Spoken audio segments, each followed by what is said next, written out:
The U.S. says that Georgia's foreign agents bill threatens relations. So this is a topic that I've been meaning to write something about for a while.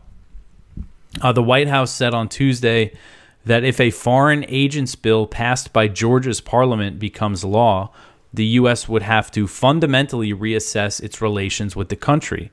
So this bill, which is titled On the Transparency of Foreign Influence, requires non-governmental organizations that receive at least 20% of their funding from abroad to register as foreign agents. Proponents of the bill in the ruling Georgian Dream Party have compared it to the U.S. Foreign Agents Registration Act, or FARA, which requires individuals or entities engaging in lobbying or other activity on behalf of a foreign country to register as foreign agents with the U.S. Department of Justice.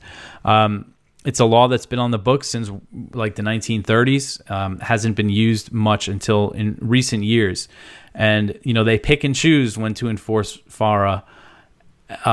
For one example I always think of is that AIPAC, the Israeli lobby group, does not have to register under this law somehow, even though they are clearly working on the behalf of a foreign nation. They claim, all of our funding is private. But anyway, so the U.S. and other Western nations have compared this bill to a similar law enacted by Russia in 2012 that was kind of expanded to kick out and ban a lot of NGOs that were basically funded by the West, funded by the U.S. government. I mean, there's a lot of NGOs funded directly by USAID, by the National Endowment for Democracy, and they were funding opposition parties in Russia as well. I put in some quotes from Victoria Nuland there, talking about the 2011 parliamentary elections. There was an election monitor in Russia that was funded directly by the U.S. government that made claims about election fraud. Those claims were picked up by Hillary Clinton, and it was one of kind of the turning points in U.S.-Russia relations. So anyway, of course, that's the comparison that the U.S. is making, ignoring any comparison with FARA, with the U.S. law, which is, a little different, but it's a very similar thing. White House Press Secretary Karine Jean-Pierre condemned the Georgian bill as a Kremlin-style piece of legislation. And Georgia's president is expected to veto the bill, but the parliament could override it.